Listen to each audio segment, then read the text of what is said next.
Join us every Wednesday for InFocus, a weekly talk show produced by the SKNIS Information Service, where we provide exclusives with key persons within the government and discuss pertinent, relevant, and interesting matters that affect us all. Tune in every Wednesday, live on ZIZ Radio and streamed live on Facebook at SKNIS Media and ZIZ Online. InFocus, your government, your business.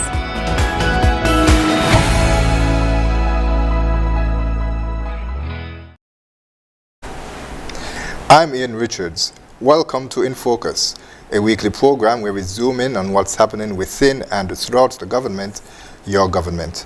On May 16, boys and their positive development were highlighted on the global stage as the world commemorated the International Day of the Boy Child. Dion Brown, Gender Field Officer in the Department of Gender Affairs, is here to discuss how the government of St. Kitts and Nevis and its partners are working to nurture boys into productive citizens, steering them away from the antisocial elements that have arrested a few young males over the years. And later, we'll be joined by Aaron Dane, head of the Metrology Department, and he will enlighten us about the upcoming World Metrology Day and the work done by his department. Stay with us as we delve into your government, your business.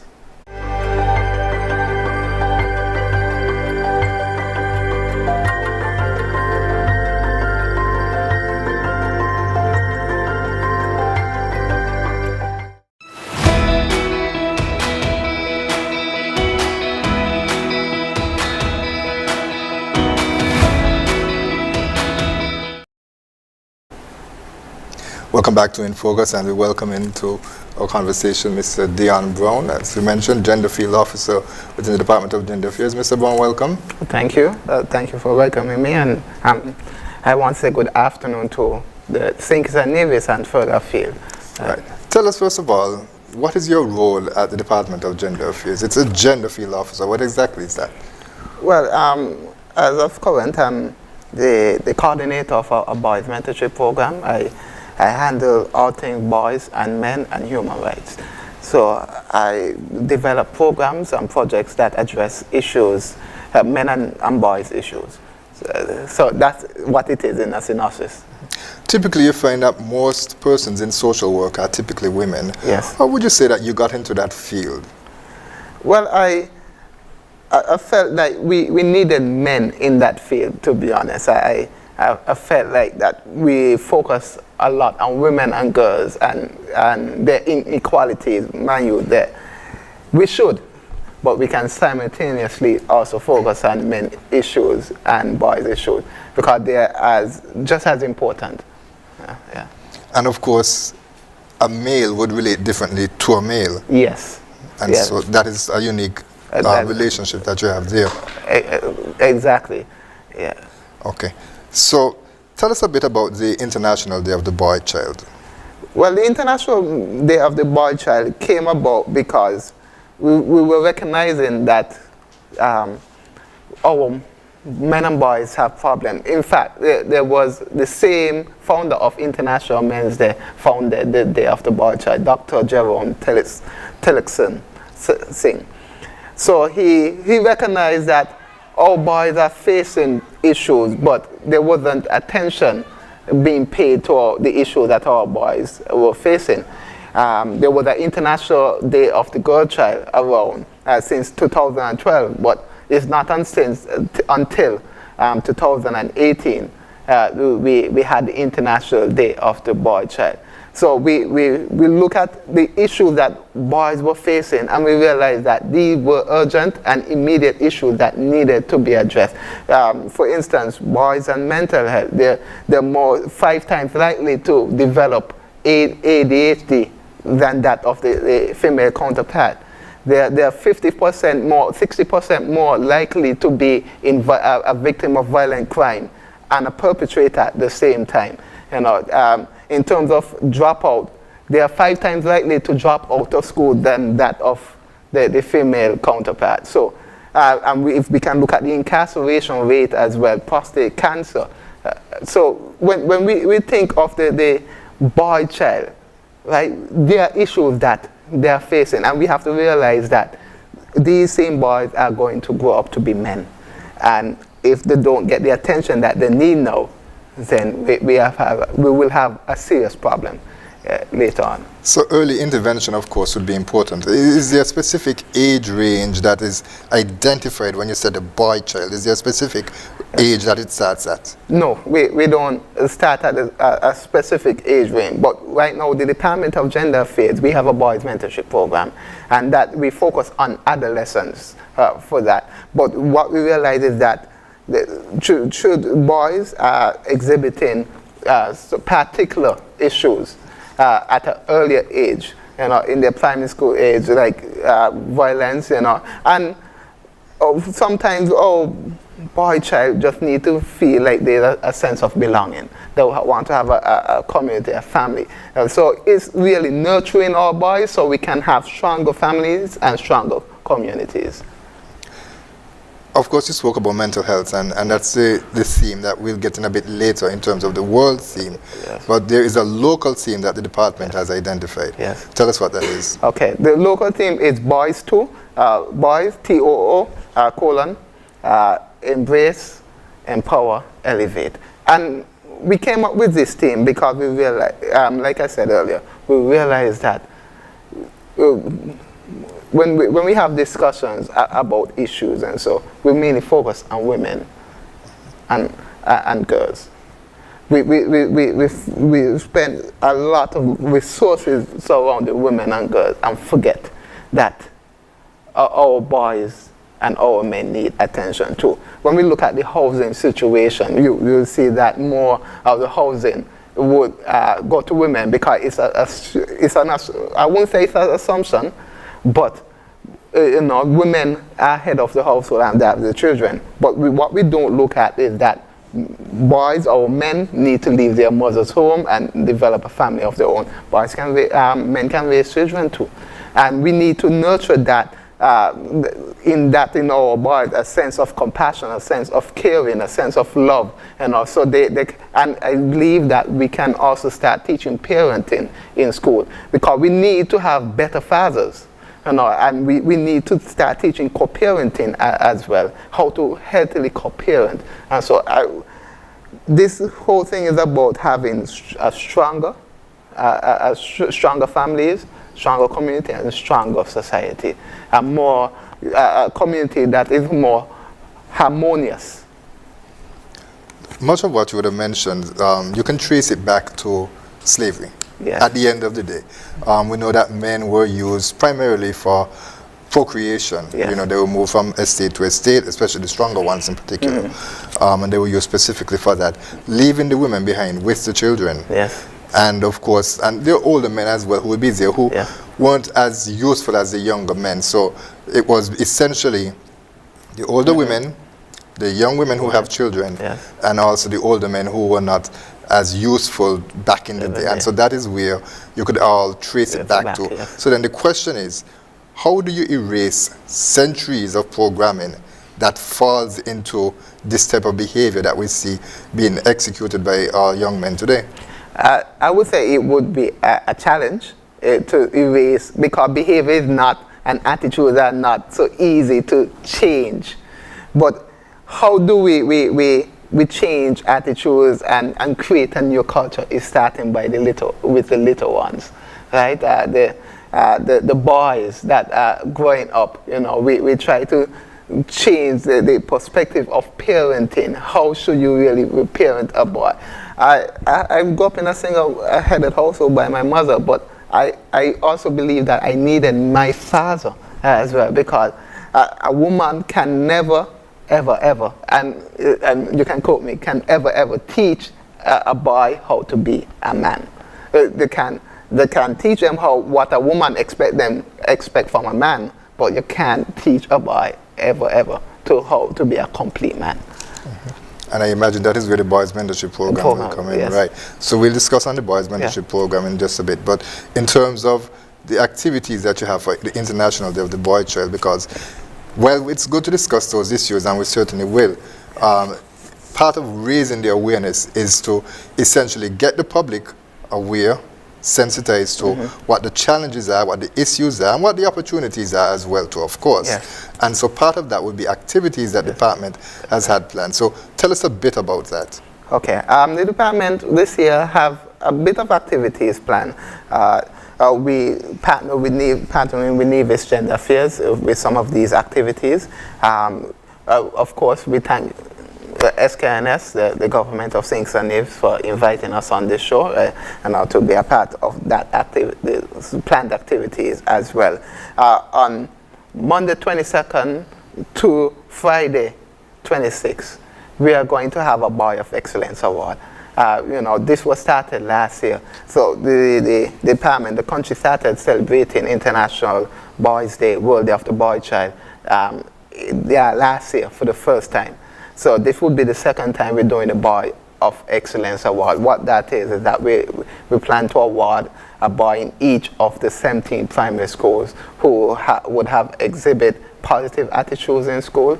They would have participated in extracurricular activity, and then also they would have not been suspended, have any detention at any time, right? So we make sure that we didn't focus on academics, but we really wanted to have a boy who is wholesomely developed, and a positive example for other boys, because this award was meant to serve as a motivation for other boys to emulate the behavior of that boy. So we have a Boy of Excellence Award. But you said 17 schools. That would be primary schools, I'm gathering. Primary schools, yes. Right. So how are the boys selected? But by the criteria I just mentioned. So you work with the teachers to do that? Yes, we go through the schools and they will select the boy that fits the criteria. Like I said, we started last year and we plan to continue it this year. So the feedback from it last year, what was that like? It was really great. I can tell you that they were surprised that boys were being awarded. The teachers were surprised that we even acknowledged the boys, right? Because normally you see the girl in front and so front and center, but they were surprised that we even highlighting the achievement, the contributions, of boys. Surprised but readily embraced? It was embraced. It was embraced. I would say that it was so much embraced that Karen High School called after and said that we want to have a seminar, a boys on the construction seminar. So we partnered with Karen High School last year and we did a boys on the construction seminar, because you would have seen that there were different mentorship forums for girls and so on, but not much for boys. So our Karen High School really wanted to start that, and we partnered with them last year to do that. And boys under construction would have been the theme for last year. Yes. So we bring it back forward to this year now, yes. Continue with the activities. Okay, all right. So on Monday 24th, we plan to have a panel discussion in Nevis, and that will be restoring self-worth within our boys, right? What we realized that, our boys' self-worth have been diminished over the years, by parents, by teachers, by friends.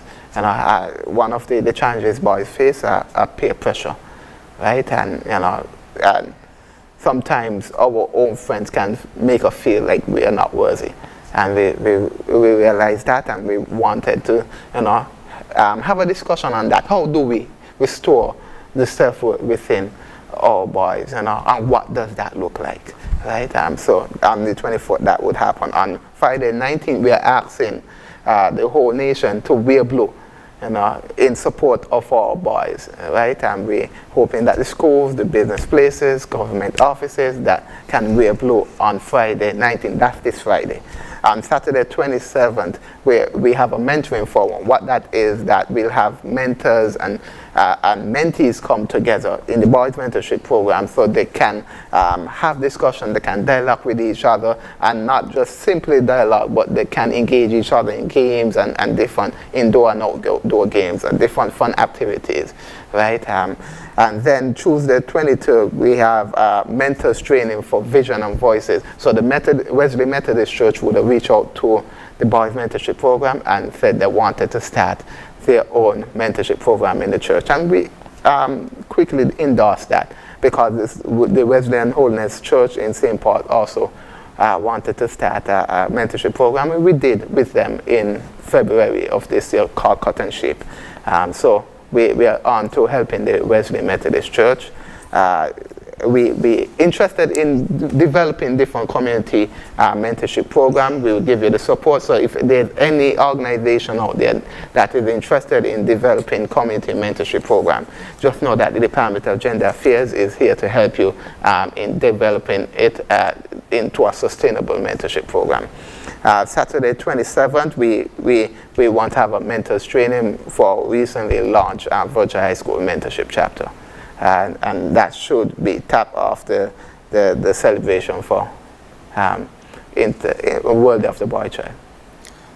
I've heard you talk a lot about mentorship, and it seems like that is where the focus is being placed in the department in terms of being able to make the individual impact with boys. Yes. So what we'll do, we're going to take a quick break, and then when we come back, we'll discuss a bit more about the boys mentorship program and the impact it is having, because of course that is something that is important, the type of impact, the life-changing stories that we can find out.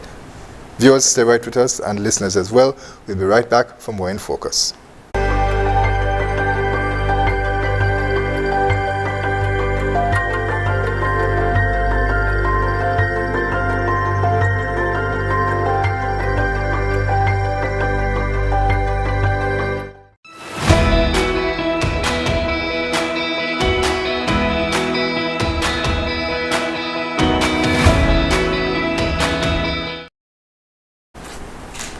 Welcome back to In Focus. We continue our discussion with Dion Brown, Gender Field Officer in the Department of Gender Affairs. Mr. Brown, we touched a bit on mentorship. But before we get into that, there was a graphic on the screen that the viewers would have been able to see, that spoke about mental health. Yes. That is important, and you referred to it earlier as well too. So speak to us about how mental health is factored into mentorship. Okay. I can tell you the issue that all boys face in terms of mental health, and all men face the similar issue as well, is that societal expectations is that one of which that they don't expect all boys to express their emotions. And in a healthy way that is, because all boys do and all men do express emotion. It come out in violence. But we need to teach and encourage our boys to express their emotions in a healthy manner, and be there when they and listen when they do. So what is healthy? What would you describe as a healthy manner? A healthy manner is that we can tell our boys that you can talk about your problems. You can cry if you need to. It's okay to cry, and it's okay not to be okay, right? You won't be. They will have days when you're not okay, right? So we want parents to really listen to their boy child, encourage them to express their emotions, express themselves, and not be ridicule them for it. Right? So what you're crying for, you're a man, what's wrong with you? Yeah, exactly, right? Yeah, and we do that without even knowing that we're doing damage to our boy child or to our boys. Because when you express that type of attitude, then it creates a barrier where the person feels that I'm not able to speak to you. Yes, they're not, exactly. And we want our children to be able to speak to us, don't we? Yes, so we're actually supposed to be our children go-to person. Whenever they're facing a challenge, whenever they're facing a problem, or whenever they're feeling overwhelmed with emotions, they must be able to feel comfortable to express, have a conversation with you, or even just, cry.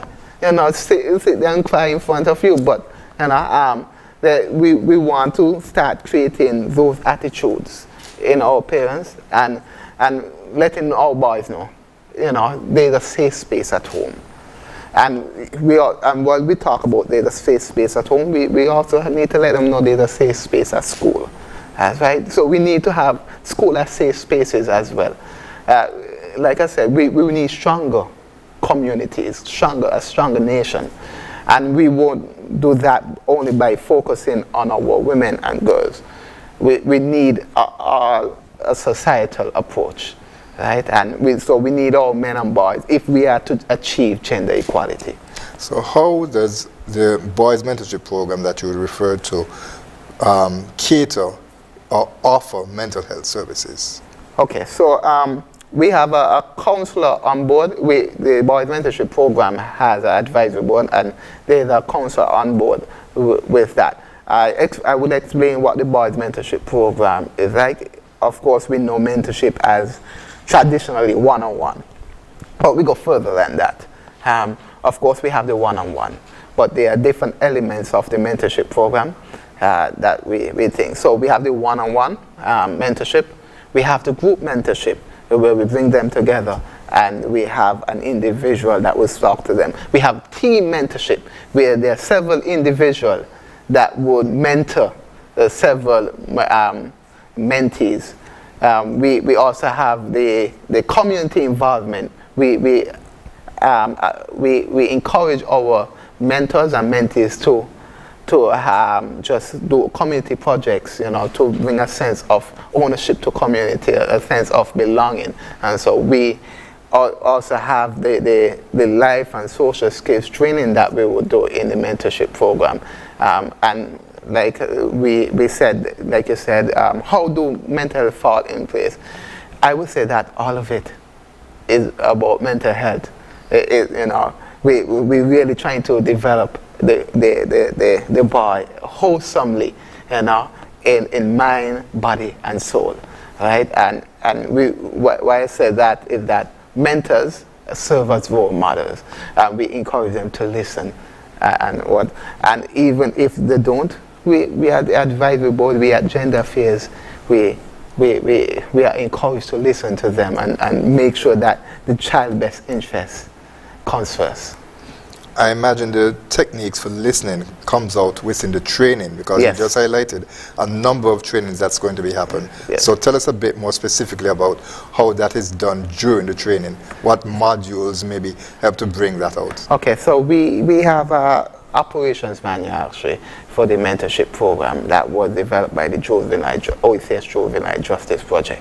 In the training is very practical. We simulate different scenarios and the mentors get an opportunity to see what it's like to actively listen to a mentor and how to build trust. And as well we do how to build trust. We also how to set and keep healthy boundaries as well. We teach them about effective communication. When we say effective communication, it ties into the boundaries, because they have to know what they are able to communicate to the mentee and what they are not able to communicate. So there's a list of topics, a list of things that we go through with the mentors. All of it don't happen in the initial training, but over time we have these trainings throughout the year, and we train them in different topics. How many persons are enrolled in the mentorship program? Mentees, we have 36. Mentors, currently we have 22. And it's a national program, or is it focused in select communities? It's a national program. We're still rolling it out in all the schools and the communities. It's a big program. We were able to help NIVIS launch their own last year, so we are working with NIVIS as well. So it's a national program. So NIVIS started last year. In St. Kitts, we started when? 2016. 2016. And how would you evaluate the program to date? Off the top of my head, I would say that we have had some successes in terms of we would have boys that were said to would have been thrown out of school going to Climate Fifth Bayern College. Some will have become remarkable teens. So one of them is a police right now, in the police force right now. One is a farmer, and currently we even have boys that are going to CFPC right now. So I think it's we have had some progress, we have had some successes. Of course, we've had some failures as well. There are some that didn't take the path that we would want them to take, right? But we keep on trying. We keep on adjusting whenever we see that we can do better in terms of the program. And some things we just can't help, because when someone determined that they're not going to change, or they're going to go down a certain road, they're just saying, but we keep offering that support and that assistance to parents, to our communities, to our schools. So is there something over the past 7 years that the program has been running that you would have started with and said, okay, this is not working quite as well, we need to reassess or get up with something new to replace that? Yes. We started with just the one-on-one, traditional. But we realized it was not working because even though we put our calls for mentors and so, men just wasn't, coming on board to mentor a boy. We were enrolling more boys that mentees than mentors. So that has been a challenge, and still continue to be a challenge. So up to the point where we are exploring peer mentorship. And when I say peer mentorship, I'm speaking about the two peer mentorship. We're talking about PEER and PAIR. So PAIR with a married couple, that mentor or one mentee. And PER in terms of their peers, older, mentoring them. The persons who are considered success stories, are they recycled in the program? Do they? Yes. Explain to us how that works. So they will leave the program when they come to age at 18, 19. Some decide that they want to contribute back to the program. Some serve on committees for the program, because we have subcommittees that plan different activities and so on, and give their recommendations to the department. So some come back and serve on committees. Some decided they want to be a mentor. About 2 of them decided they want to be a mentor since they would have benefited from the program. So there are different areas where they can come back and contribute, and so it can be a continuous. Right, certainly is important for sustainability. And so that relationship that they have, I imagine that the connection that they have with persons, saying, yes. I was here, I was where you were, it makes your story much more effective. Yes. And I'm getting older too. I might seem that I'm still like 19 and so on. Certainly when the program started, I looked like I was 12, but now a little age is coming. You can see the age on my face now. So these coming back, they can be able to relate to the children more, the boys more. Right. How does one join the program both as a mentee and a mentor? Okay, so their application forms, I think is on the ministry website, but I would say that you can also pick up application from the Department of General Affairs, either from Victoria Road office or from the Newtown Community Center. With the number, you can call me at 662-2035 if you need to be a mentor or mentee. And I will try to get the application to you as soon as possible. And if you want to be a mentor, we're really asking for mentors. So if you want to be a mentor, I encourage you to just come in to the department or call. So I will state the number again, 662-2035. Does age matter for a mentor? Okay, so you can only be a mentor 21 years and older. Because we cut off the mentee age at 19. Right, so 2 years after you will be eligible to be a mentor. Okay, and finally, you would have mentioned, of course, about the collaboration that is being done with the department in Nevis as well. So, how has that been going? It's been going really well. Actually, we was over there 2 months ago for a social and a mentorship social. We brought everybody together, did different activities over there. It went really well. Sometimes officers from over here come over as well to join our activities that we are having over here. So the collaboration has been really going well. What we probably might do is try to see if we can have different exchanges on different islands. So that is something that we are working on. And finally, Mr. Brown, I would ask in terms of any sort of assistance that you may seek from the public. I'm sure there are opportunities for private stakeholders, NGOs to get involved. Tell us how they can do that and what the needs are. Okay, so right now, right now, everything costs money. Programs, projects, everything, you know, field trips cost money. We have to pay for bus, you know. When we have training, we have to, like refreshments, we may have to pay for venue. Everything costs money. For private sector, the financial support will be encouraged, will be accepted. And also your human support, your human resources as well. You know, we always looking for persons to come on and join and contribute. You know, with whatever skill. You know, right now we're looking for someone who can do mindfulness and meditation with our boys.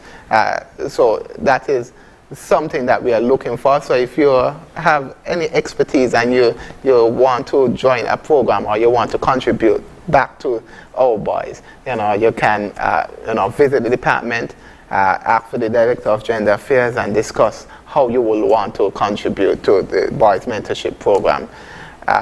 If you're a private citizen, if you're a citizen, the program welcome you to just join us, support us, assist us in any way possible. Right? The number is 662-2035, and we can, if you call that number, we can discuss how you can be a part of the boys mentorship program. And where is the department physically located in case someone wants to stop by? Okay, so the department is located on Victoria Road. It's the green two-story building on Victoria Road, opposite 17 degrees.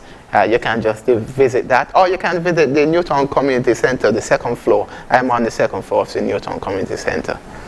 Deon Brown, Gender Fields Officer within the Department of Gender Affairs, we certainly would want to thank you for being with us, and we want to wish you all the best. Thank you. You mentioned that you're getting a bit older, but I remind you of Scripture says, never get weary in well-doing. Thank you. Stay with us. We'll be right back with Mr. Aaron O'Dane of the Department of Metrology. If you haven't done it as yet, please do it today. Subscribe to our YouTube page at SKNIS Media for regular updates, live coverage, and even more information on your government. While you're at it, like, share, and interact with our Facebook and Instagram pages at SKNIS Media and SKNIS Info.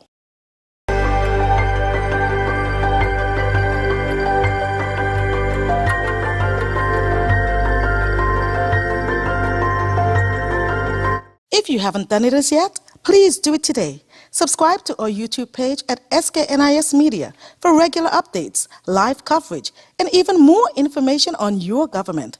While you're at it, like, share, and interact with our Facebook and Instagram pages at SKNIS Media and SKNIS Info.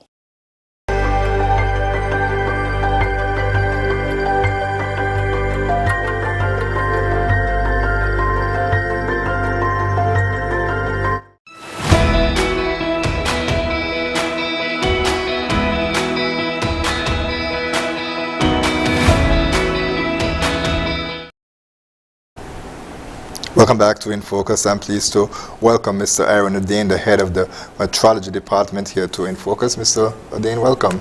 Thank you for having me, Ian. Thank you for having me here, and thanks everyone for tuning in. The question that most persons may ask when they hear the term metrology, they might mistake it for meteorology, which deals with the weather. What is metrology? Okay.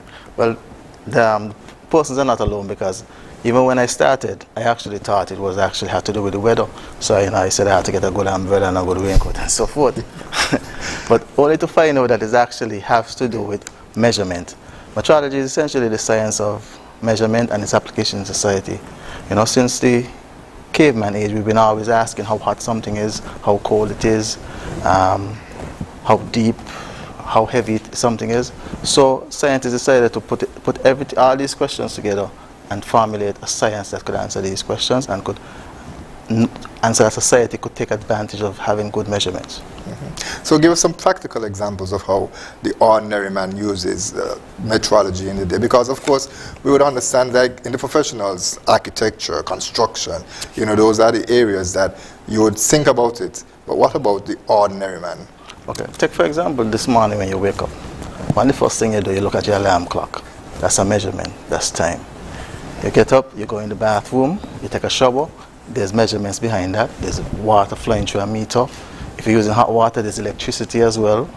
You're using a soap. The manufacturer of the soap has to identify how much ingredients have to go into the soap so you can get the desired effect.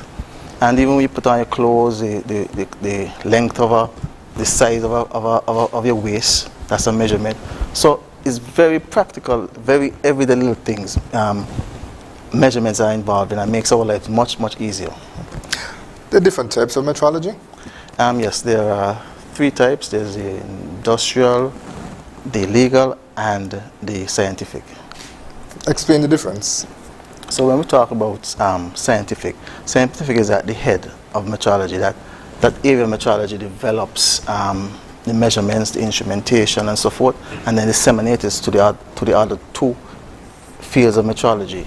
So, for example, you would have the calibration of machinery in industries. They may have a particular machine and they may say, hey, you listen, we want to go into electrical vehicles, for example, and we need a proper way to measure the power that the car gives off. And they would ask the scientific department to do research, and then they would develop, okay, this is the best method that you conduct the measurements. In terms of legal metrology is more the regulatory side of metrology, where you have a set of requirements for this particular device or procedure that you have to be measured according to that set standard or technical regulation. And so we would have established that World Metrology Day, that's coming up. Remind us of the date? World Metrology is actually on the 20th of May, right, every year. And so why was the day created? Okay, well, back in 1875, a group of metrologists got together and they decided that we're going to adopt the meter as a measurement. So before that time, all measurements were done based upon the rule of the time. For example, a foot would have been the foot of a king. So if you were in a country and you were trading with somebody that had a big foot and somebody that had a smaller foot, there would be a disparity in terms of measurement. That's interesting. Yeah. So even how the Egyptians made the pyramids, they used what they call a cubit. So it was the tip of your finger, the tip of your forearm. And that was measured by a special person that had that job. They had to, every full moon, they had to calibrate it. So they had to go, take the measurement of the pharaohs from here to here and put it on a marble. And if that measurement was off, the punishment for that was death. So that's how serious they took measurements. Mm-hmm. And the theme for World Metrology Day, what is it this year? The theme for World Metrology Day is measurements for the global supply, supporting the global supply. Mm-hmm. Can you expound a bit about it, about the theme? Well, as I said, it is the measurement supporting global food system. So we now reach a population of 8 billion people. I mean, you could believe that. So there are strains on the food system, and we have to now use measurement to see how we could optimize food production, guarantee food safety, and so forth. So they thought it was fitting that given the problems that we have in here, you see for yourself something, you go to supermarkets, you don't see certain products and so forth. So they thought it was fitting to have this theme. And also we have the impact of climate change as well. And so in relation to the theme as well, so that would affect the shipping of it, the amount that is produced? Is there a relation between both of them? In terms of climate? Well, in terms of like how much food one should be able to produce, because you have to be able to get a sense of how much it's going to cost to transport from point A to point B. Mm-hmm. Of course, there's the international shipping costs, they may be by sea or by air. Those are the kind of things that will factor in. Are those things considered when you're also including metrology and the global food supply? Okay. Yes, because as a matter of fact, transportation is a big cost when it comes to transporting food from one place to the next, and the increasing cost of oil and so forth. Even though you cannot control the cost, you have to also make sure that if you're charging somebody $10 for a gallon of fuel, that it's actually 10 gallons they're getting. So in terms of the global supply chain, in various steps, including the actual production of food, the distribution of food, you would find that measurements have to be accurate and reliable. Now, of course, the government has indicated that they expect a number of factories to be, new factories that is, to be established here in St. Kitts and Nevis. And you would have spoke about the industrial aspect in terms of calibrating machines to ensure that they do what they do. I know that your department recently underwent some upgrades. Tell us a bit about the upgrades and how that fits into the overall strategy that the government has in terms of developing the country in a sustainable way. Okay, well, we had some upgrades over the past year or 2 years ago, I would say. So the upgrades were in terms of equipment and also in terms of building human capacity. We have what we call a mass lab. In the mass lab, what we do is we compare weights of an unknown weight with weight of a reference weight. How this would help the industries and so forth? Most industries, they require a specific accuracy when it comes to measurement, especially when it comes to weight. I mean, you could take, for example, Caribbean breweries. Caribbean a few years ago would have produced 1 million cases of beer. Now imagine if 1 case of beer, because of the overfilling the bottle, they would have been giving away, let's say $1 on average a case. That would be based on the records that they make, over $1 million that they might have given away in product. So the concept of, especially when it comes to industry, to have accurate measurement is very important. As you know, you could have a part from Japan, another part from Germany, another part from Switzerland, and they could be assembled in St. Kitts, all because the measurements are accurate. So that's one of the most important parts of it as well. Allow components and persons to have a more global market when it comes to sourcing parts and developing products. Mm-hmm. And the human resource upgrades, what did that entail? Well, human resource upgrade, what we did is that we had some training in terms of how to operate the equipment, how to develop the service of mass metrology. We had online training by a consultant out of Germany. We also had some on-site training by a consultant from Mexico, and we would have basically done our own in-house training as well. Mm-hmm. So that's also developed what we call a quality management system. What that does is it ensures that any measurement that we do, or our process, is identical to somebody doing the same process in Germany, taking the same measurements in Germany. Our measurements would be the same. Okay. So that would essentially be like meeting international accreditation. That shows the quality standard of it. Yes, that's correct. That's actually quite correct. Okay. So how do clients engage the services of the department? Well, they can engage us by calling and asking if they're interested in having their weights calibrated. They can look. We have an online portal. We have sknbs.org,